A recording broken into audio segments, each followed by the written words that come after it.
আমার নাম ফাতেমা। বয়স কত? বয়স 1998-তে জন্ম। 98-তে জন্ম, তার মানে ওখানে বলা যেতে পারে 22 থেকে 24 বছর বয়স। জি। আচ্ছা, জন্ম জেলা কোথায়? জামালপুর। জামালপুর, ওকে, ঠিক আছে, বলেন পুরো গল্পটাই শুনি একেবারে ছোটবেলা থেকে, যেখান থেকে বলতে ইচ্ছে করে। আমার যখন বয়স 1 বছর, তখন আমার বাবা তার ভাইয়ের সাথে, মানে আমার কাকার সাথে রাগ করে জায়গা জমি বিক্রি করে ঢাকা নারায়ণগঞ্জ চলে যায়। আমার খালা ওখানে থাকে। আচ্ছা, তো এগুলো আমার মার মুখে সব শোনা। জি। তো ওখানে চলে যায়, যাওয়ার পর ওখানে আমি, আমার ছোট ভাই, আমি আমার ভাই দুজনে ছোট আর সবাই বড়। তো আমার মা কাজ করতো, আব্বা কাজ করতো, বড় আপা কাজ করতো, এভাবেই। তো আমার যখন 5-6 বছর বয়স হয় তখন দেশে চলে যায় নিয়ে। তো জায়গা কিনে ওখানে বাড়ি করে, করার পর স্কুলে লেখাপড়া করি। আসলে ছোট থেকে এতটা মানে এতটাই দুষ্ট যে কোনো মানুষ হয় কিনা জানি না। এটা আপনি ছিলেন? হ্যাঁ, আমি মানে দুষ্টুমির ধরন কিরকম ছিল? ধরন বলতে যদি বলতো যে ওখানে যাস না, ওখানেই আগে যেতাম। আর পোলাপানের সাথে তো পারতামই না, মার খেতাম, আবার ওখানেই যেতাম। আচ্ছা, তো বাসায় আসলে আরও দিত মার, যে ওখানে যেতে নিষেধ করেছি তারপরও কেন গেছো, এরকম একটা ইয়া। আর স্কুলে যেতাম, মানে সাজগোজ জিনিসটা বেশি পছন্দ ছিল, যে বান্ধবীরা সাজতো। আর ছোট থেকে আমার নাচ গান এগুলার দিকে মানে অনেক ইয়া। নারায়ণগঞ্জ থাকছি তো পুরো ফ্যামিলি সহ, মানে এইগুলো মানে আমার অনেক আগ্রহ ছিল। আগ্রহ ছিল ছোট থেকে। যে কোনো একটা হিন্দি গান, বাংলা, মানে যেটাই শুনতাম নাচা শুরু করতেন। ওটাই মানে আমার মানে মুখস্থ হয়ে যেত, এরকম একটা। তো আমার মা বাবা এগুলো পছন্দ করতো না। আমি তখন সব ছোট, তো একটু আদরও করতো, আবার শাসনটা বেশি ছিল। তো সেই ওই ওদের সাথে মানে সাজগোজ করে স্কুলে যেতাম, এরকম বাবা মা নিষেধ করতো, ওটাই করতাম। তো একদিন মানে ওইভাবে ক্লাস 3-4 পর্যন্ত পড়ি। পড়ার পর ক্লাস 2-তে থাকাকালীন আমি হচ্ছে ওই স্কুলে পড়বো না, আমার মা বাবাকে বলি। তো ওরা বলে যে তাহলে স্কুলে পড়বে না, কোথায় পড়বে? যে বলছি যে বাজারে ওখানে স্কুল আছে ভালো, ওটাতে পড়বো। তো ওখানে কয়েকদিন ক্লাস করি। তো আমাদের ম্যাডাম বলে যে তুমি মানে কিভাবে যেন কথাটা উঠে, আমার তো এত মনে নেই, যে ওনার মেয়ে ডাক্তার, ঢাকা থাকে, ওনার একটা নাতি আছে, নাতনি ছোট। তো ওকে, ওর সাথে খেলার জন্য একটা লোক লাগবে। তো ক্লাসের ভিতরে এগুলো আলোচনা করছে। আমি আবার ওগুলো শুনে যে আমাকে পরে বলছে নতুন দেখছে, নতুন ভর্তি হয়েছি, আমাকে অনেক কিছু বলছে, তুমি শুধু খেলবা, ঢাকা থাকবা। তো আমি তো ছোট থেকে ঢাকা থাকি, ওই নেশাটা আমার ছিল যে হ্যাঁ দেশে ভালো লাগে না, ঢাকা থাকবো, এরকম একটা ভালো লাগতো। তো আমি এক পর্যায়ে বলেছি কি যে ঠিক আছে, আমি আপনাদের সাথে ঢাকায় যাব, ঢাকা থাকবো। তো বলে যে ঠিক আছে তুমি বাসায় যাও। তো আমি এরকমটাই ছিলাম যে বলছি না, বাসায় যাব না, আমি আপনার সাথে যাব। কালকে আপনারা যাবেন বললেন, বলে না তোমার মা বাবাকে না বলে কীভাবে নেওয়া যায়? তো আমি বলছি যে না আমি যাব, আমার মা বাবা কিছু বলবে না। আল্লাহ কি বলে। পরে ওই ওনার বাইক ছিল, বাইক দিয়ে ওই ম্যাডামের হাজব্যান্ড আমাদের বাসায় আসে। আমার মা তো কান্নাকাটি, যে কত বড় সাহস, এই ভাতের অভাব না কিসের অভাব, যে ঢাকা যাওয়া লাগবে, চাকরি করা লাগবে, কি ঢাকা যাওয়া লাগবে মানুষের বাড়িতে কেন, অনেক বুঝায়। তো আমি তো বললামই যে একটু যতই বুঝাক, আমি যেটা বুঝি সেটাই করতাম। আর এই জন্যই মারটা বেশি খেতাম আমার ফ্যামিলির হাতে, মা বাবার হাতে। তো তখন আমি বলি যে না আমি যাবই। তো বুঝাইও ইয়া করতে পারলো না। তো আমি কি করি, যাই, ওখানে যাই। যাওয়ার পরে ভালোই, মানে আমিও ছোট, ওনার নাতনিটাও ছোট। তো আমাকে দিয়ে কোনো কাজ করাতো না। ওনারা সত্যি অনেক ভালো, এরকম মানুষ হয় কিনা জানি না। তো আমি ওনার মেয়ের সাথে খেলতাম। তো এরকম করে একটু ঘর মুছতাম, যদি থালবাটি মাজতাম, এই আমার কাজ। আর ওনার একটা ভাগ্নি আছে, উনি রান্না বান্না করতো। ওনার মেয়েকে আমাদের মানে দুজনকে নিয়ে স্কুলে যাইতো, এরকম একটা। আপনি গেলেন শেষ পর্যন্ত ঢাকাতে? হ্যাঁ গেলাম। ওকে। তারপর হচ্ছে ওইভাবে প্রায় 6 মাসের মতো থাকি। কত সাল সঠিক মনে নাই, মানে ওই বছরটা ট্যুর পড়তে যে পড়ি ওই বছরটাই তো হচ্ছে আমি দেশে যাই, ঈদে আমাকে জামা কাপড় কিনে দেয়, আমাকে এমনি অনেক আদর করতো।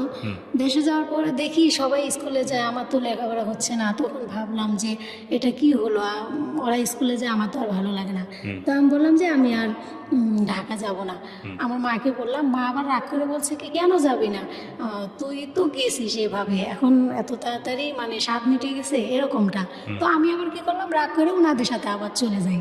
আসার পরে 3-4 মাস পর আর ভালো লাগে না, হ্যাঁ আসলে ভালো লাগে। তারপর এক বছর আমি ওখান থেকে পালিয়ে যাই, পালিয়ে আমার বাড়িতে চলে যাই। তো তখন সবাই তো মানে খোঁজাখুঁজি করে চিন্তা, তো বাড়িতে তো আমি হ্যাঁ আমার খালার ওখানে যাই, ওখান থেকে আমাকে দেশে পাঠায় দেয়। তো দেশে যাওয়ার পর ওই আবার স্কুলে পড়ি, এভাবেই চলে। তারপর ক্লাস 5-এ পড়ি, তখন আমাদের ওই বাড়ির আশেপাশে সবাই মানে গার্মেন্টসে চাকরি করে এরকম বলে। তো আমাদের সামনে যায় গল্প করে যে এরকম গার্মেন্টসে চাকরি করি এই সেই। তো বলি যে আচ্ছা গার্মেন্টসে চাকরি মানে কেমন, ওরা বলে যে হ্যাঁ ভালো, অনেক গল্প করে। তো ওটা আমার নেশা ধরে যায় যে হ্যাঁ আমি ঢাকা যাবো, গার্মেন্টসে চাকরি করবো। তো ক্লাস 5-এ থাকা অবস্থায় আমি একবার কি করি, মা মানে কি জানি একটা কাজে দিছে নাকি জানি না, তো আমি হচ্ছে বলছি এটা করতে পারবো না। যে কেন করতে পারবো না, কি করবা, যে গার্মেন্টসে চাকরি করে খাবো। বলে ও ওইটা খুব পারবা না। তো এরকম করে এক পর্যায়ে আমি মার সাথে রাগ করে ওই অবস্থায় মানে বিকেলের সময় চলে যায় বাসা থেকে। ওকে, তো বাবা কি করতো? আমার বাবা তখন হচ্ছে কৃষিকাজ করতো। ওকে, ঠিক আছে, আমি বাসা থেকে চলে এলাম ডাক্তার। বাসা থেকে চলেই গেলাম। যাওয়ার পরে এখন রাতে কীভাবে যাব চিনি না, অথচ ওই যে রাগ ওভাবে চলে গেছি। এক ফুফাতো বোনের বাসায় গেছি। তো ওই ফুফাতো বোনের স্বামী আবার বুঝতে পারছে যে একটুক মানুষ এভাবে যাইতেছে, আমার বাসায় আসছে, তো এর বাবারে বলতে হবে। তো বলে আমার আব্বা সেই রাত্রে ওখানে যায়। যাওয়ার পরে ওনাকে দেখে তো এমনি সাহস ছিল, কিন্তু ওনাকে আবার অনেক ভয় পাইতাম, অনেক মারতো, তো অনেক ভয় পেতাম। তো তখন আমাকে কিছু বলে না, আনে রাস্তায়, যখন আনে অর্ধেক রাস্তা তখন বলে যে জানিস তোকে মন চাইতেছে এখানে মাটি চাপা দিয়ে রেখে যাই। কে বলছে এটা? এটা আমার বাবা বলতেছে যে তোর এত বড় সাহস, তুই ঢাকা যাবি, চিনিস না জানিস না, চাকরি করবি গার্মেন্টসে, কাউকে না বলে এভাবে এসে পড়িস, আমার মান সম্মান নাই, তোর এত বড় সাহস কীভাবে। অনেক শাসায়। তো শাসার পরে আমার তো হাত পা ভয়ে কাঁপতেছে। আমি মানে উনি আগে আমি পিছনে, উনি আগে আগে যাচ্ছে। তো বাড়িতে নিয়ে যাওয়ার পর ওই উপরে ধর্না যে আছে ওগুলোর সাথে আমার হাত পা বাঁধছে, বাইধে আমাকে অনেক মারতেছে আর বলতেছে বল আরও ঢাকার কথা বলবি, আরও গার্মেন্টসের চাকরির কথা বলবি। তো আমি ওই সময় বলতেছি যে হ্যাঁ আমি ঢাকা যাব, চাকরি করব। তো এক পর্যায়ে যে রামধান ওগুলা নিয়ে সেরা মানে আমাকে জবাই করবে, যে আজকে তো হ্যাঁ যে আজকে তোকে জবাই করব, তোর এত সাহস হয় কি করে। তো আমার মা পা ধরে কান্নাকাটি করে মানে পরিস্থিতি ইয়ে করে, ঠান্ডা করে। তারপর সকালে তো আমার স্কুলে যাব কি, অনেক মারছে, সারা শরীর ব্যথা, স্কুলে যায় না। তো অনেকেই শুনছে লজ্জায় স্কুলে যায় না। যাই হোক, তার কয়েকদিন পর আবার সেই স্কুলে যাই আসি। 5-এ পরীক্ষা দেওয়ার পরে 6-এ উঠি। আমার তখন একটা বোন হয়, ছোট বোন হয়। আমি ক্লাস 6-এ হয়তো 6 মাস ক্লাস করার পরে হয়তো আমার বোনটা হয়। তো ফাইনাল পরীক্ষা দিই, মোটামুটি পাশ করি। লেখাপড়ার প্রতি তো তখন বেশ একটা ইয়ে ছিল না, ওই গার্মেন্টসের ভূত মাথায়, ওটাই ভাবি সারাক্ষণ। তো আমি বললাম, আমার ফুপুরা নারায়ণগঞ্জ থাকে, যে আমি আমার মাকে বললাম যে আমি নারায়ণগঞ্জ যাবো, ফুপু ওদের ওখানে থেকে চাকরি করব। বলে যে আবার এই কথা, তুই কি জীবনে মানুষ হবি না? বললাম না, আমার ভালো লাগে না, আপনার মেয়েকে আমি কুলে নিতে পারবো না, এরকম মানে একটা ভালো লাগতো না। তো শেষ পর্যন্ত ওই আমার বাবা আমার ফুপুর বাড়িতে বেড়াতে আসে, আমি পিছনে পিছনে মানে আসি কাপড় এগুলো নিয়ে। তো আসার পরে তখন আমার বাবা বলে যে দেখ তোকে কিন্তু আজকে আমি মেরে ফেলবো, আমার পিছনে পিছনে আসিস না, তোর কপাল যদি বাঁচতে চাস বাড়িতে ফিরে যা। তো আমি তো ওই যে একটা জিদ, যে যাই করুক আমি ঢাকায় যাব, তো তখন শেষ পর্যন্ত 2 ঘন্টার রাস্তা আমাকে হচ্ছে হাঁটিয়ে নিয়ে গেছে। গাড়িতে গেলে 2 ঘন্টা লাগে, সেখানে আমি হাইটে হাইটে গেছি। তারপরেও তার পিছনে পিছনে গেছি, সন্ধ্যা লাগে গেছে। পরে ট্রেনে উঠে নারায়ণগঞ্জে আসি, ওখানে এসে চাকরি নেই। নেওয়ার পরে আমার আব্বা চলে যায়, 6 মাসের মতো কাজ করি। তো আমার আপা বলে যে দেখ, তুই নিজের ভালো কি জীবনেও বুঝবি না, তুই কি চাকরি করবি, কি তুই তো কিছুই কাজ জানোস না, বুঝোস না, ছোট মানুষ, অনেক কিছু বুঝায়। তো আমি তারপরেও 6 মাস চাকরি করার পর আপা বলে কি যে যা, তোরে আমি বই কিনে দেই, 7-এ যাই ভর্তি হবি, লেখাপড়া করবি, অন্তত SSC পাসটা কর, বুঝোস না কিসের গার্মেন্টস, তুই জানোস কি কষ্ট, এরকমটা বলে আমাকে বুঝায় পাঠাই দেয়। আমি আবার ওনার কথা শুনে যাই, আমাদের বাড়িতে আসে পড়ি। তো আইসে সেরা আমি আর স্কুলে ভর্তি হই না। তো তখন আমার এক চাচাতো ভাই যায়, আমার চাচাতো বোন থাকে এই সাভার। তো ওখান থেকে আমার চাচাতো ভাই যায়। যাওয়ার পর আমি বলি যে আমি ওর সাথে ঢাকা যাব, যে কেন ওর সাথে ঝগড়া হবে? চাকরি করব। আচ্ছা, মানে আপনার কোনো কিছুতেই আপনার ভালো লাগে না, না, স্থির না। হ্যাঁ, আচ্ছা, হ্যাঁ। যে আমি গার্মেন্টসে চাকরি করব, ওটা মাথায় চাপছে, ওটাই করব। এই বলে যে না, ওখানে যাই কি চাকরি করবা, কাজ জানো, যে হ্যাঁ কাজ শিখছি একটু একটু, এরকম বললে মানে ওকে একটু বুঝায় সুঝায় ওর সাথে আইসে পড়ি। তো আমার বাবা মা তখন আর কিছু বলে না, যে প্রথমেই শুনে নাই, এখন আর কি শুনবে। তো যাই, ওদের ওখানে যায় থাকি। আমার এক মামি, ও আমার চাচাতো বোন, ওনার স্বামী নেই, ওনার এক ছেলে, আমরা 4 জন থাকি আর কি এক রুমে। তো ওইভাবে থাকার পর 2-3 মাস থাকার পর ওনারা আসলে যে পরিবেশে থাকে আমার ভালো লাগে না, যে এমন কি। তো অফিসে সবার সাথে পরিচয় হওয়ার পর দেখি যে বান্ধবীরা আছে, ওরা এইভাবে থাকে ব্যাচেলার। তো আমি ভাবলাম ওভাবে থাকবো। তো এরকম কয়েকজনের সাথে পরিচয় হয়, 2 জন। তো বলি ওদের সাথে থাকবো, মামিদের ওখান থেকে আসে পড়ি, আসে ওদের ওখানে যাই। তো ওই ছেলেটা ওদের বাসায় থাকে। তো প্রথম দেখা, কাদের বাসা এটা?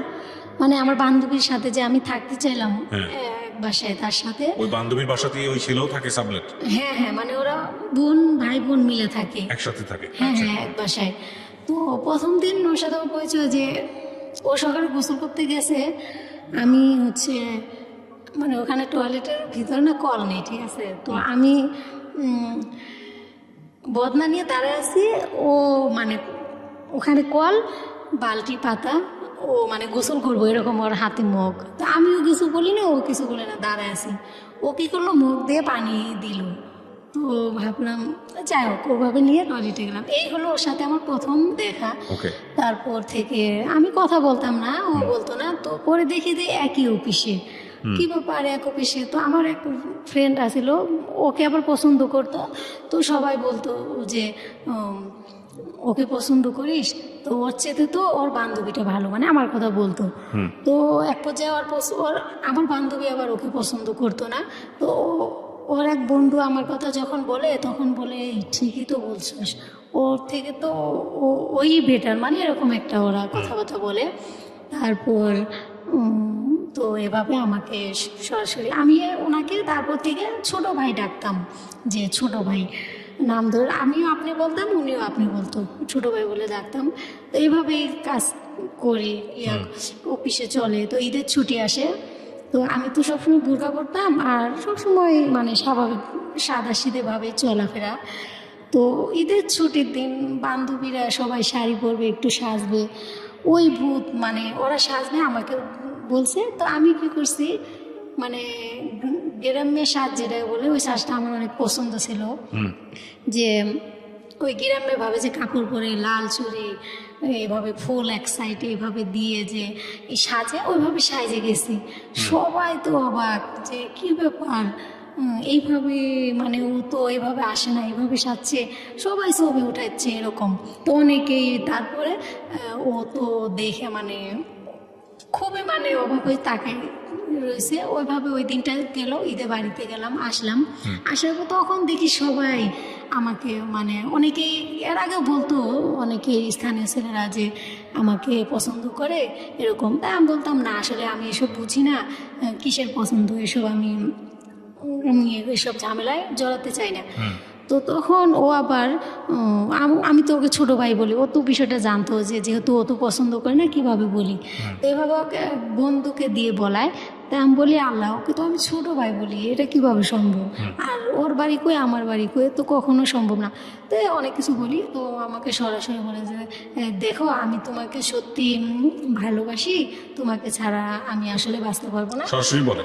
হ্যাঁ, সরাসরি বলে। আমি তো রাগে মুখে যা আসছে তাই বলছি, আমি কিন্তু এমনি কাউকে বকি না, অথচ ওই অবস্থায় এত বকা দিছি, ও মানে হাঁ করে তাকাই গেছে যে আমাকে এত বকতেছে, ও তো দেখা যায় ভদ্র, এত বকা কোথা থেকে দিচ্ছে এরকম। তো তারপর এইভাবে অফিসের ভিতরে মানে ওর সাথে আমি কথা বলি না, ও বলতে চায়, এইভাবে ঝামেলা কয়েক মাস কাটার পর এখন পরে এক সময় এক পর্যায়ে হলে আমার ভালো লাগে যায়। হ্যাঁ, যে আমার বাসায় যাইতো, আমার বাসায় আমি এক আপার সাথে যেতাম, আমি আবার অন্য বাসায় থাকতাম পরে, তো আমার বাসায় যাইতো আমার এক আপার সাথেও রুমমেট, হ্যাঁ সাথেও পরিচয়। তো তখন এক পর্যায়ে ভালো লেগে যায় যখন, তখন আমাকে বলে বিয়ে করবে। আমি বলি ওরে আল্লাহ, বিয়ে এসব তো এখন না। বলে যে না দেখো, বিয়ে না করলে তাহলে কিসের ভালোবাসা? তো বললাম ও তাই? তো এটা তখন কি বয়স বলবো? কত আপনার? আমার বয়স ওই তো মানে চাকরি করতে আসলাম, এখানে 6 মাস কাজ করলাম, মানে আর 12-13 বাড়িতে বছর? গেলাম। হ্যাঁ, মানে বাড়িতে থেকে আবার তো মানে 2 মাস পরে, 1 ওই তো মাস পরে 12-13 বছর। আসলাম। আপনার ছেলের বয়স মানে ওই ছেলেটার বয়স কত তখন? ও আমার চেয়ে হয়তো, ওরও বয়স তেমন একটা বেশি না, সঠিক আমি জানি না, ওকে তো আমার চেয়ে বড়ই হবে। ওকে, তারপর তো তারপর এইভাবে ওই বিয়ে করতে হবে? হ্যাঁ মানে ও বলতে, তো আমাকে বলতেছে, আমি বলি যে এটা আসলে কীভাবে সম্ভব? তো আমার বাবা আমার ওখানে বেড়াতে আসে, আমি তখন ফোনও ইউজ করি না, আমি বুঝি না ফোনের বিষয়ে। তো আমার বাবা আসে বলে যে আমার বাড়িতে বেড়াতে যখন আসে, ওর বোনেরা এর ভিতরে সব টের পায় যায় যে আমাকে ও পছন্দ করে, আমিও পছন্দ করি, বা আমাদের যে একটা সম্পর্ক এরকম কীভাবে যেন বুঝে বা জানি না। তো আমার বাবা যেদিন আসে, ওর বোন দুইটা মানে এক পর্যায়ে সাজগুজ করে মাথায় বড় বড় চুল এভাবে সাইডে দিয়ে আমার বাসায় আসে, উন্না দুই কীভাবে যেন নিয়ে ওইভাবে আসে। তো তখন আমি ওদের দেখে অবাক হয়ে যাই যে ওরা এখানে কেন? আইসে সাইডে ওই বাসায় মানুষের কাছে বিচার দেয় যে দেখো, আপনারা দেখেন আমার ভাইটাকে ভুলাইয়া ফালাইয়া এই যে বাসায় আনে, আমার এটা খায় ওইটা খায় এটা নেয়, এরকম একটা কিছু বিচার দিয়ে গেল। তো আমার বাবা দেশে থেকে আসছে, এগুলো তো কিছুই জানে না, বা আমিও তো কিছু বলি নেই। আমাদের জাস্ট ও পছন্দ করে, আমি পছন্দ করি, অফিসে দেখা হয়, এতটুকুই। আর আমার বাসায় মাঝে মাঝে আসতো, আমার রুমমেটের সাথে তার পরিচয় ছিল এই জন্যে, বা আমার হয়তো 2টা নিয়ে আসতো।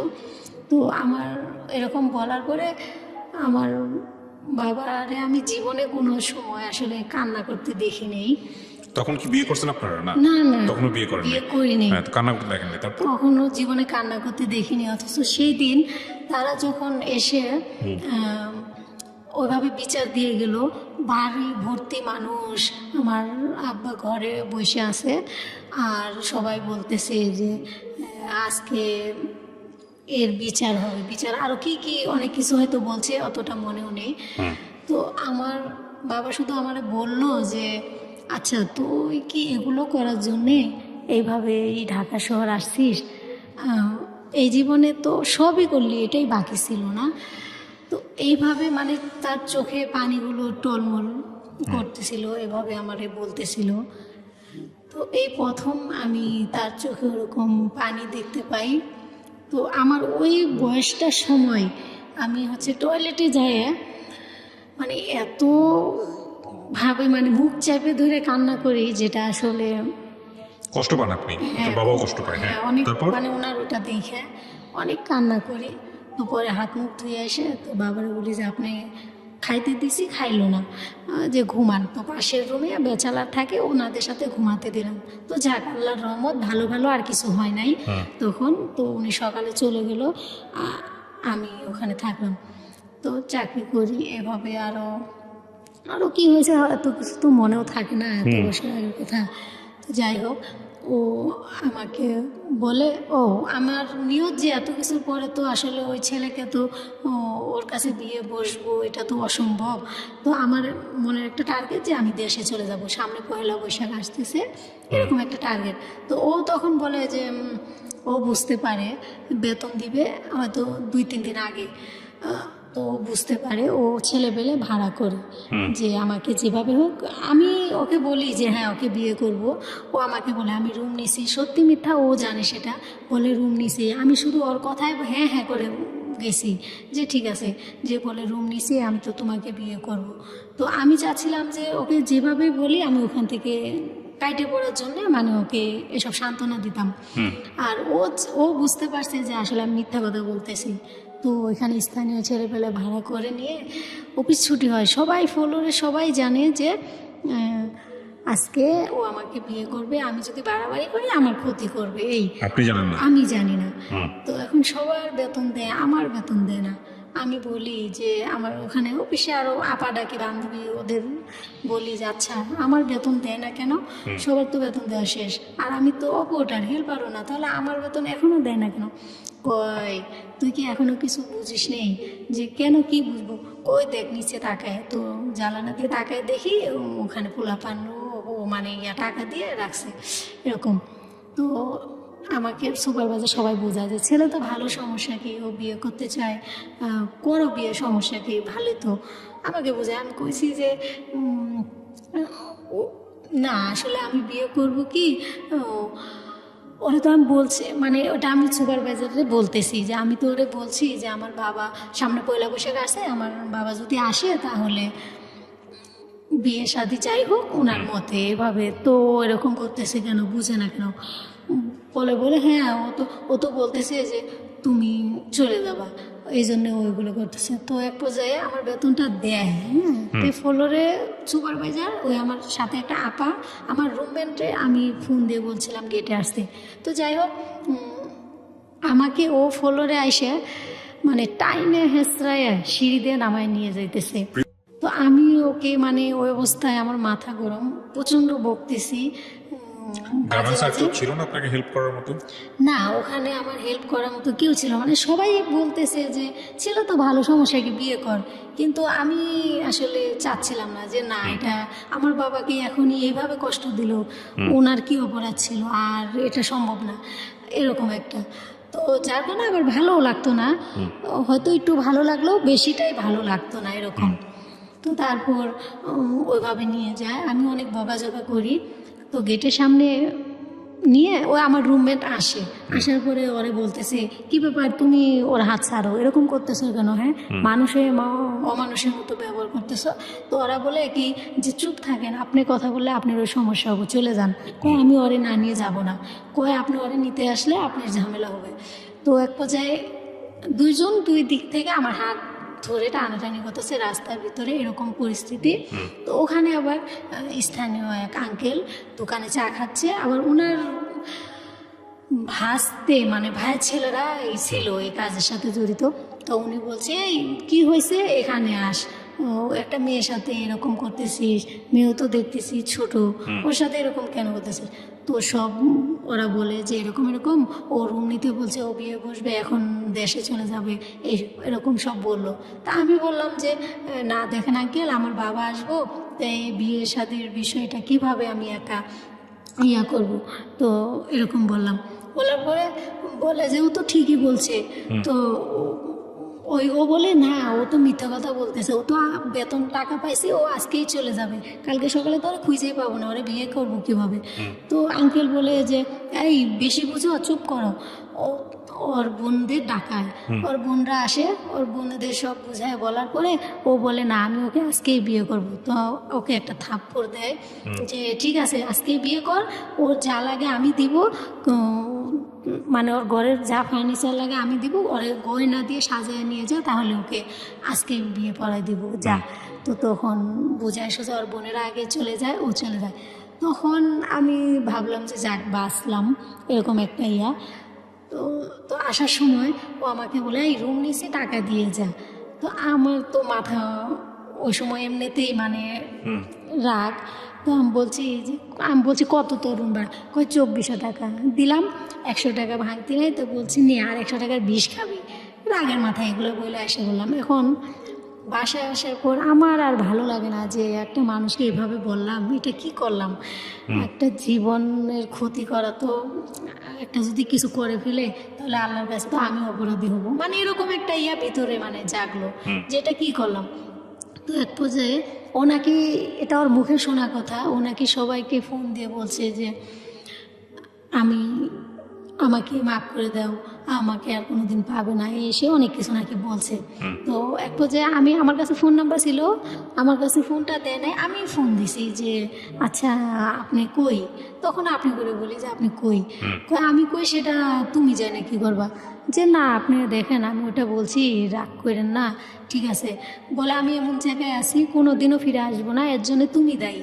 তো বললাম দেখেন কিছু করেন না, ঠিক আছে আপনি আমাকেই চান তো যান, আমিও আপনাকেই চাই, তো আপনি কিছু করেন না, বাসায় যান, কালকে সকালে এই অফিসের সামনে আপনি আসবেন। তো অনেকক্ষণ কথা বললে এরকম একটা ওর প্রতি একটা টান এসে গেল যে এটা কি করলাম, এরকম মানে বলছি কথাগুলা। তো সকালে আমার তো ফোন দিছে আসো, যে আসবো, কেন, তুমি রাত্রে কি বলছিলা, না আসলে সব কিন্তু রেকর্ড করা আছে, তাহলে কিন্তু বুঝবে। তো বললাম যে আচ্ছা আসলে কি হবে, যে আসলে কি হবে, তোমাকে বিয়ে করবো, ঠিক আছে বিয়ে করলে তো শান্তি, ঠিক আছে। তো গেছি ওর বন্ধুর বাড়িতে নিয়ে যায়, তো সবাই অফিসের ভাবছে, আমরা দুজনে তো অফিসে যাইনি, তার পরের দিন সবাই ভাবছে আমাদের বিয়েটা হয়ে গেছে, তো বিয়েটা তো হয় নাই। পরের দিন আমাদের রাতের 12টার দিকে বিয়েটা হয় কাজী অফিসে, মানে রান্নাবান্না করে কি মানে এরকম। আমার জানতো এটা না। ও তারপরের দিন সকালে যে আমি যাই, আমার রুমমেটে শুধু বলি যে আমি এক জায়গায় যাইতেছি, যে কোথায় যাও, যে আপনার পরে বলবো। তো এই দিক দিয়ে তো আর আমি বাসায়ও আসি না, আমার বাবা আমাকে অনেকবার ফোন দেয়, ফোনটা তো ধরি না। তারপর রাত্রের 8টার দিকে একবার ফোন দেয়, তখন আমি ওদের ওখানে, যে রাত্রের 8টা-9টার দিকে কাজী অফিসে নিয়ে আমাদের বিয়ে হবে, এই ফাইনাল। তো আমার গায়ে যে আগের দিন 3 পিস পরা ওইটাই, আর কিছু না। তো আমার আব্বা ফোন দিয়ে শুধু বলল যে আচ্ছা আজকে থেকে আমার জিজ্ঞেস করে যে তুমি কই, আমি মিথ্যে কথা বলছি যে আমি বাসায়, যে বাসায় এখনও মিথ্যে কথা বলতেছো, এই জীবনে আর কত আমাদের কষ্ট দিবা, তুমি এখন তো বাসায় না, ও যা করতেছো ভালোই করতেছো, আজ থেকে মনে করবো আমার একটা মেয়ে মারা গেছে। তো ওই কথা বলে ফোনটা কেটে দেয়, আমি বারবার ফোন দিয়ে ফোন অফ করে রাখে। আমি অনেক কান্না করি যে আসলে সবই তো গেল, আর কি করার আছে, কিছু তো করার নাই। তো এক পর্যায়ে ওইভাবেই কাজী অফিসে নেয়, একটা নাকের ফুল কিনে আনে, চুড়ি, ব্যাস এতটুকুই। এভাবে নিয়ে কাজী অফিসের বন্ধুরা যায় মিষ্টি কিনে। এখন কাজই বিয়ে পড়াবে না, আমার কাগজপাতিতে বয়স হয় নাই, এগুলা ওর কাগজপাতিতে হয় নাই, আমি চাকরি করি অন্য কাগজ দিয়ে, ও অন্য কাগজ দিয়ে চাকরি করে, ওর খালাতো ভাইয়ের কাগজপাতিতে এই। তো কাজী এখন স্থানীয় ছেলেপেলে ওরা তো বলছে, টাকাও দিছে, আবার অনেক ভয় দেখাইছে। তো যে আমাকে কবুল বলতেছে, আমি বলি যে ওই সময়টাতে আমার মনে হইলো যে আসলে এটা আমি কি করতেছি, আমি কবুল বললে ও আমার স্বামী, আর আমি এটা কি করলাম, আর এখান থেকে আসলে তো আমার বেরোনোর মতো কোনো রাস্তা দেখতেছি না, এটা আসলে আমি কি করতেছি, এরকম একটা মনে হলো। আমি বলি না কবুল, তখন কাজী বলে যে এইটুক মেয়েকে জোর করে আয় না, এভাবে বিয়ে, মেয়ে যদি কেস করে সবাই কিন্তু ফাইসে যাবা, মেয়েকে রেখে আসো। তো বলে যে দেখেন আপনার কাজ আপনি করেন, আপনি এত কিছু ভাবতে হবে না। তো আমাকে অনেকবার বলার পরে তখন বলি কবুল, বলার পরে তারপর আমার ওই কাবিন কি এগুলো কি আমি তো কিছু জানি না, সাইন দিতে বলছে দিছি, কবুল বলতে বলছি। আর এক উকিল বাপ হয় কে যেন, তো 80,000 টাকা মনে হয় কাবিন দিবে, তো আরেকজনে বললো না 1 লাখ টাকা, এভাবেই হয়তো কাবিনটা হয়। তো মিষ্টি খায় রাতের 12টা বাজে যাওয়া হয়। যাওয়ার পর এখন ঘুমাবো কোথায়, সে আমার রুমমেট আমি আমার রুমমেট। তো আরেক পাশের রুমে হেরা বলতেছে যে ওরা দুজন এখানে ঘুমাক আর আমার রুমমেট অন্য রুমে। আমি বলছি না না, এভাবে সমস্যা নেই, ও চোখের উপরে থাক, আমরা দুজন নিচে থাকবো। যাই হোক, ওভাবে রাতটা কাটে, এক ঘরে তিনজন ওইভাবে ঘুমায়, রাতটা কাটে কোনো রকমে। তো তারপরে এখন তো রুম নিতে হবে। রুম নেওয়ার পর ছোটো একটা রুম নেয়, তো আমার রুমে কোনো কিছু নেই। তো তারপরে ওর বোনরা, মানে আমার রুমে কিছু নেই, ওদের মানে ওর বোনের রুম থেকে একটা কাঁথা বালিশ, অনেক গরম, একটা ফ্যান আনে। ওকে আপন বোন ছিল? হ্যাঁ, ওরা আপন বড় বোন। তো আমার বান্ধবী ছিল আপনার তো ভাই বোন? ওরা তো ভাই বোন, আর আমরা থাকতাম, আমার যে বান্ধবী ও পিসির ওকে। তারা। তো তারপর ওরা আসে, আমি বাইরে দাঁড়িয়ে আছি হয়তো, আর ও তো কোথায় যেন গেছে। ওরা আইসে মানে আমাকে দেখেই মানে মুখ দিয়ে যা আসতেছে তাই বলতেছে। কি কারা ওর বোনরা? হ্যাঁ, বকাঝকা করতেছে। তারপর হচ্ছে বলে যে তোর কিছু নাই, আর এখন আমার ফ্যানের বাতাস তোরা খাবি, এটা এটা তো আমি খেতে দেবো না। তো ফ্যানটা খুলে নিয়ে যায় আর বকাঝকা ঝাঁতো করে। আমার তো মাথা গরম হয়ে যায় যে এটা আসলে কিভাবে সম্ভব যে ওর বোন ওদের কাছ থেকে আনছে আর এর জন্য আমাকে এসে এভাবে বকাঝকা করতেছে। তো ও আসলো, এসে শুনলো এইভাবে। শোনার পরে দেখি ও কিচ্ছু বললো না, ওর বোনেরা চলে গেল। তো আমার ঘরে তখন একটা জগ মগ ছিল, তো আমি একটা আছাড় দিয়ে ওটা ভাঙার পর ওকে আমি বকাঝকা করি। আর কাবিননামার কাগজটা বিছানার নিচে থাকে, ওটা আমি একটা দিয়ে ছিঁড়ে ফেলি, যে অনেক বকাঝকা করি। ওকে গলা টিপেও ধরতে যাই যে আজকে আমার জীবনটা এভাবে শেষ করে দিলি, মানে এভাবে তোর বোনেরা এসে তুই তো কোনো কথাই বললি না, আজকে মাত্র 3 দিন, অথচ একটা কথাও তুই বললি না। আমার তোর মতো স্বামী আমার প্রয়োজন নেই, আমি চলে যাব, 2 চোখ যেদিকে যায়। এগুলো বলে আমি হচ্ছে বেরোবো, সবাই মিলে আমাকে ধরে বুঝায়, অনেক ইয়া করে। তো যাক, ওভাবে 2-4-6 মাস ভালোই কাটে। তো দুজনেই তো নতুন, আমি নতুন অপারেটর হয়েছি, ওই সময় তেমন একটা কাজ ভালো জানি না, ও মোটামুটি অপারেটর। তো এভাবে ঘরে কিছু নাই, এটা সেটা কি না লাগে, হাঁড়ি পাতিল এভাবে তো 1 বছর 2 বছর ভালোই কাটে। আমার বাড়িতে পরে যাই, সবাই মাইনে নেয়, যাওয়া আসা হয়। ওদের বাড়িতে প্রথম যেদিন যাই দেখি যে ওদের বাড়িতে একটা থাকার মতো ঘরও নাই, যে একটা ঘর আছে 2 চালা অন্যের জমির উপরে। তো আসলে আমাকেও বলে যে আমি তো যতটুকু জানি যে মানুষের ঘর হলেও থাকে, জমির ভিটাটাও থাকে, কিন্তু ও যে আমাকে বলতো আসলে যে এটা সত্যি সেটা আসলে তো আমার জানা ছিল না।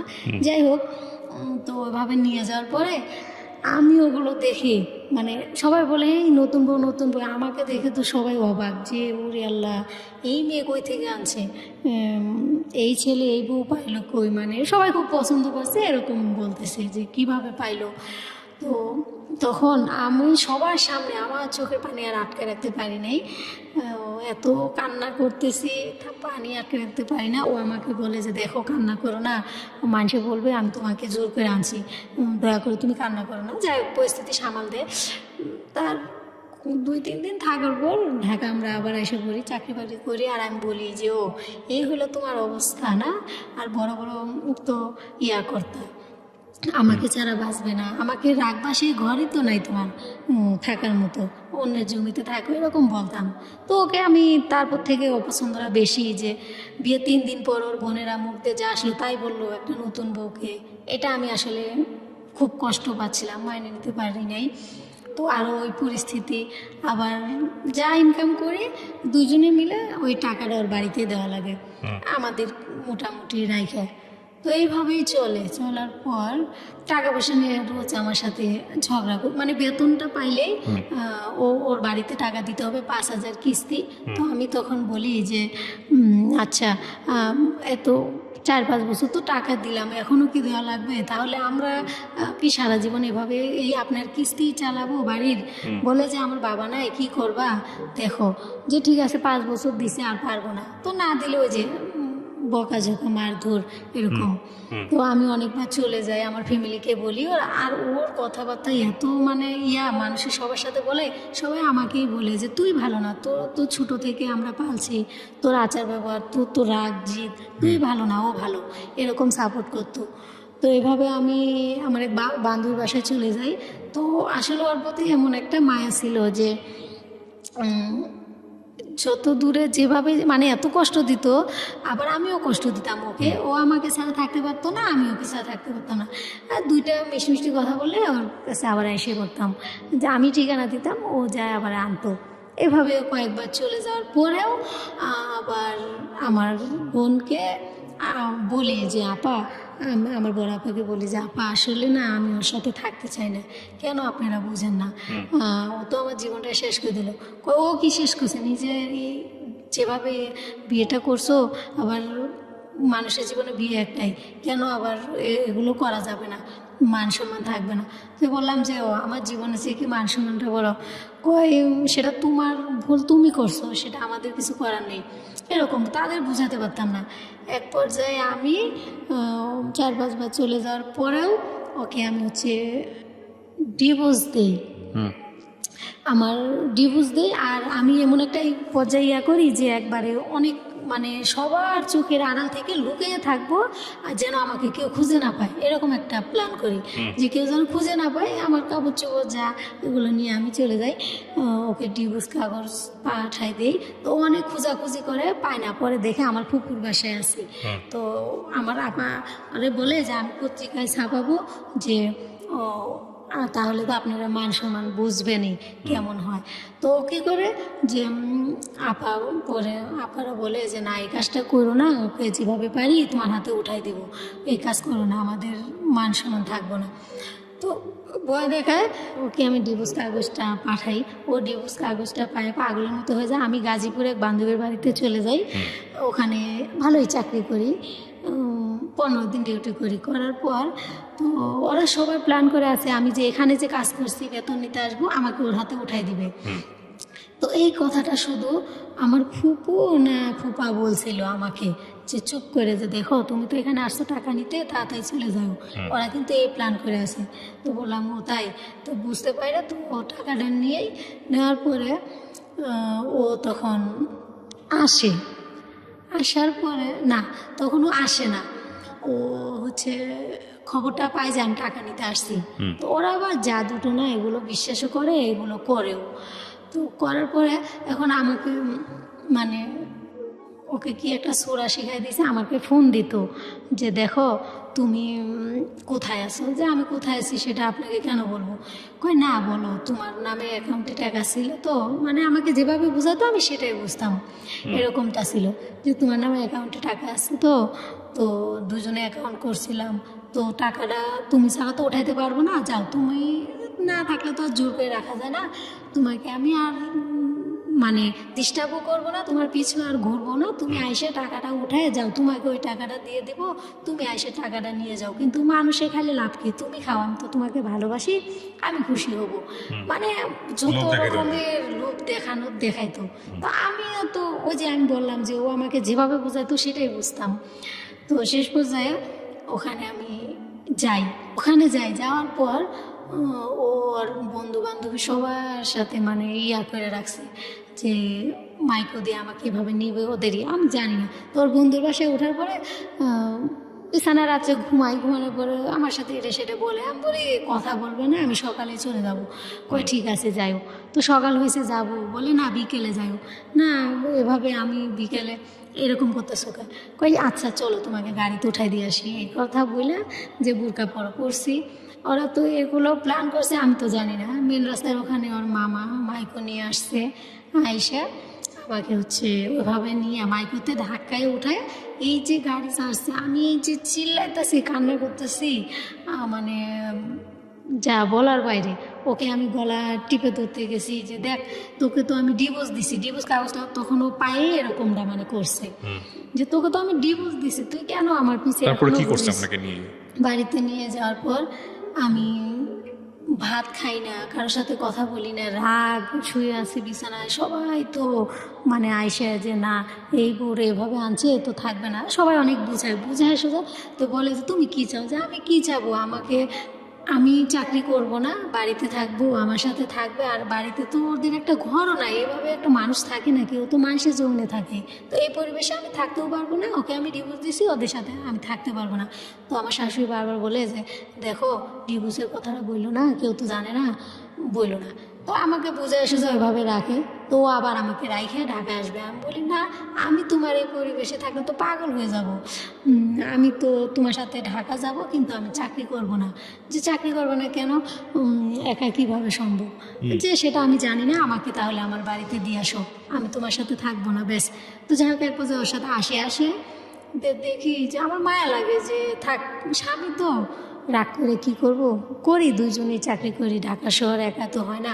আমি আবার চাকরি নেই সেখানে 6 মাস ডিউটি করার পর আমার পেটে একটা বাচ্চা আসে।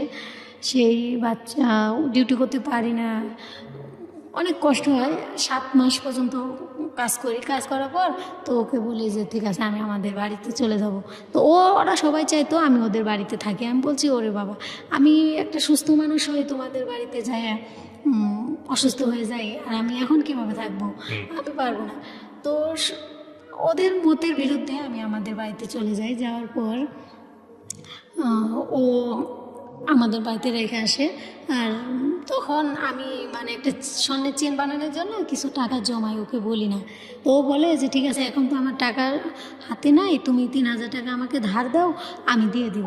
তো যাই হোক, এইভাবে বলে পাম দিয়ে টাকাটা নিয়ে ও আসার পর তো আমি দেশে থাকার পর ওর কাছে টাকাটা চাই। আমি চেন অলরেডি বানাইতে দিছি, যে হয়তো চাকরি করতে পারবো কি পারবো না জানি না, তো এটা হয়তো আমার একটা সম্বল থাকবো, এটা ভাইবা যে কিছুই তো নাই, 5-6 বছর তো চাকরি করলাম, কিছুই তো থাকলো না। তো তারপরে চেনটা বানাইতে দিই, এখন ওখানে 2,000 টাকা শর্ট। ওকে বলি, কয় কিসের টাকা?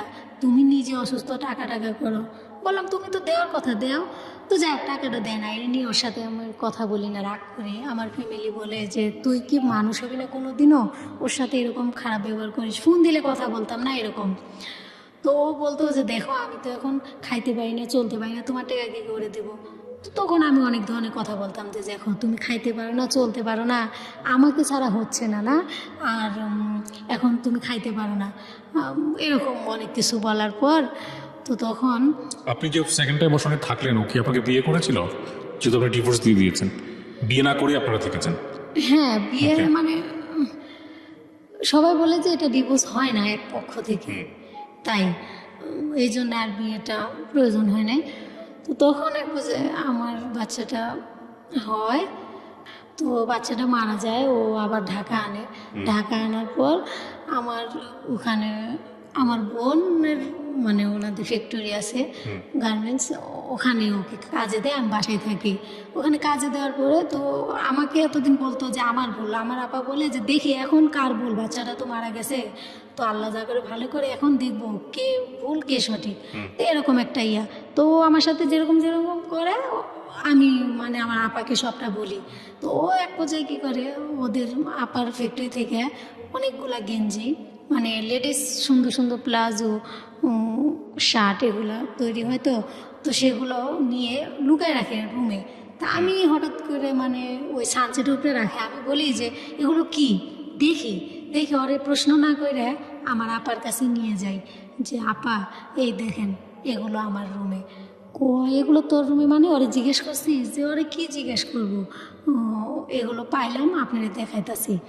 তো ও আবার একদিন খুঁজে, তো আমি বলি কি খুঁজেন? কয় যে আমি এখানে কাপড় রাখছিলাম। যে হ্যাঁ কাপড় তো রাখছিলেন, আমারে তো বলতে পারতেন, বলেন নাই তো। তো আপারে দেখাইছি, আপার কাছে তো দিছি, আপা আপনি ডাকছে। তো আপা সেই দিন ওরে মানে অনেক অপমান করে যে আমি তো মানুষকে এমনি দেই, আর তুমি এই কাজটা কিভাবে করলা? তুমি আমার বোনের স্বামী, তুমি চাইলে তো মুখ দিয়ে বলতে দেরি, তোমাকে তো 10-20টা দেওয়া ব্যাপার না, তুমি এই কাজটা কিভাবে করলা? মানে ওকে সব দায়িত্ব দিছিল, মানে সবার বেতন দেওয়া এই দেওয়া এরকম একটা দায়িত্ব ছিল। তো বলার পরে আপুকে বললাম আপা যাই করেন ওর সাথে আমি আর থাকতেই পারবো না, আমার সম্ভবই না। তো তখন বলে যে কি করা যায়? তো তো তখন আমি বলি যে ওকে আসলে এমনি তো যাইতে বললে যায় না, তো ওকে যেভাবে পারি এখান থেকে তাড়াতে হবে।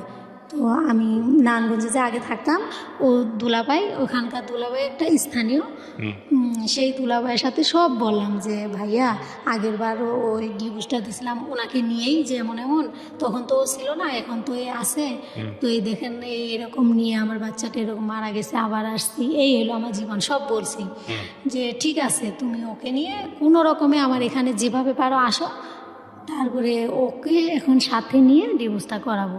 তো যাই হোক, ওকে পার্কের কথা বলি যে চলো আমরা ঘুরতে যাই, ঠিক আছে চলো, গেছি। তো ওই ভাইয়া আসছে, আসার পর তো ও তো দেখে অবাক, তো ও ভাইয়াদের বাসায় নিয়ে যায় কাজী অফিসে, ও ওখানে অনেক কান্নাকাটি করে যে দেখো তোমার এগুলো মনে ছিল। তখন আমি ওকে অনেক কথা বলি যে আমার জীবনটা নষ্ট করার জন্য তোমার আজকে এই অবস্থা, মানে তোমাকে আমি একবারে আমার জীবন থেকে বাতিল করে দেবো, তুমি আমার জীবনে হ্যাঁ ওকে সাইন করাই, আর ও আবার মানে ওই একই কাগজে মানে কাজের কাছে থাকে, আর আগের বাচ্চা ইয়া করি, তো ওকে সাইন করাই, ও সাইনটা করে, কান্নাকাটি করে, যাই হোক ওভাবে ওকে তাড়াই দেওয়া হয়। ও আয়সা পড়ে, আয়সা পড়ার পর আমি আবার ওখানে থাকি, 2-1 মাস থাকার পর আমি আবার হচ্ছে মানে আবার আমি এই এলাকায় আসি। আসার পর ও কীভাবে যেন টের পায়, আবার আমাকে কথা ভুলায় বেলায় ফেলায়। তো আমিও ওর কথার জালে ফাইসে যাই যে হ্যাঁ যে আপনি আবার বিয়ে করলেন, বিয়ে করছেন নাকি আপনি মিথ্যা আকাশ শুরু করেছেন? হ্যাঁ, আবার তো বিয়েটা হয়নি, যে কেন হয় নাই সেটাও বলতেছি। বিয়ে হয়নি বাট একসঙ্গে থাকছেন, শেষমেশ কি করছেন? আমি বুঝতে পারছি আপনার গল্পটা যেভাবে গেছে আপস অ্যান্ড ডাউনে, ঠিক আছে। আপনি ওর সঙ্গে আতেন নাকি চলে গেছেন? না, আমি ওর সাথে নাই। লাস্টলি যে চলে আসছেন তখন কি আবার ডিভোর্স দিচ্ছেন? হ্যাঁ, সেটা আমাদের ফ্যামিলি থেকে ডিভোর্স। এই ঘটনাটা কবে ঘটছে? এই ঘটনাটা এই 1.5 বছর আগে। 1.5 বছর আগে ঘটছে। শেষমেশ যেটা হলো, ও আপনার জন্য বহুবার পাগল ছিল এবং শেষ পর্যন্ত যেটা হয়েছে যে ও আপনাকে ছেড়ে দিয়েছে, এখন আপনি ওর জন্য পাগল হয়ে গেছেন। ও কি বিয়ে শাদী করেছেন? বিয়ে করছে, হ্যাঁ, আমার পরে মেয়েটা হওয়ার পর। আপনার কি বাচ্চা কাচ্চা হয়েছে ওর ঘরে? হ্যাঁ, আবার তো আমার আরেকটা মেয়ে হয়েছে। মেয়েটা কোথায় এখন? মেয়েটা ওদের বাড়িতে। আর আপনার সঙ্গে ডিভোর্স হয়েছে কত বছর? ডিভোর্স হয়েছে এই 1.5 বছর। 1.5 বছরের মতো। এই 1.5 বছরে কি আপনি অন্য কারোর সঙ্গে সংসার করা বা কোনো কিছু? না, ওইসব কিছু না। তো আমার একটাই কষ্ট যে আপনি কি রেডিওর মাধ্যমে ওকে কিছু বলতে আসছেন?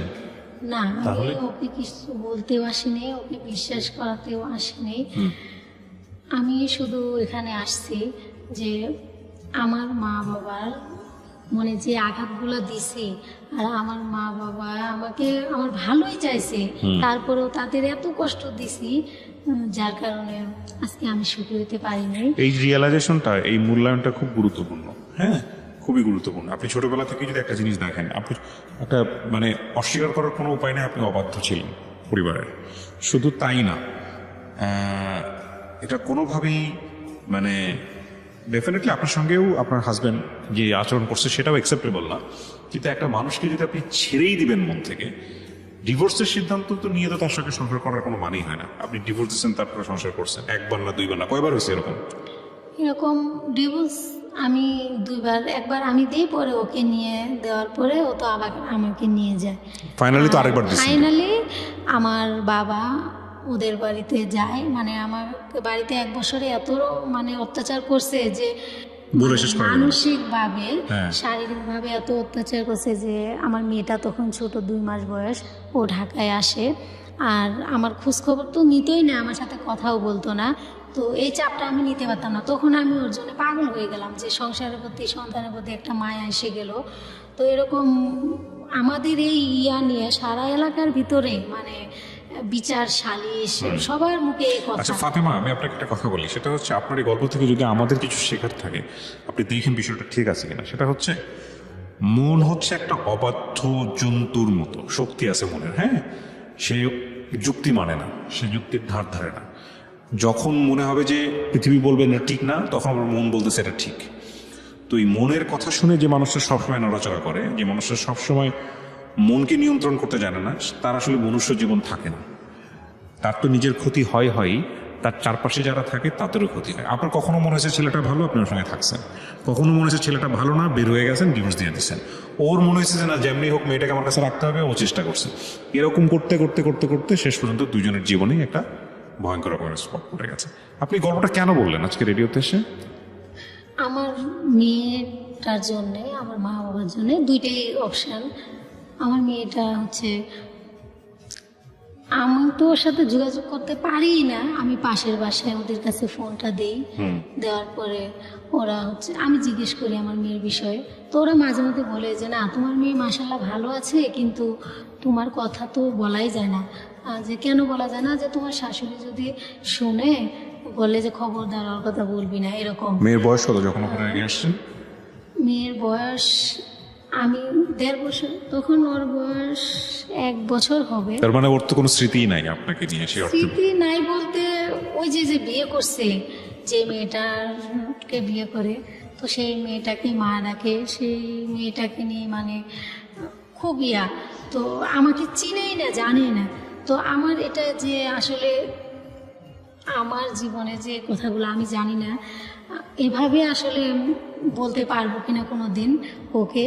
তো ও যদি, আল্লাহ ওকে হায়াতে বাঁচায় রাখুক, ও যদি কোনো দিন কখনো শুনে, তো আসলে ও যেন মানে এই কষ্টটা ওর মনে যেন না থাকে যে আমার মা এভাবে আমাকে রেখে চলে গেছে, এত ছোট রেখে।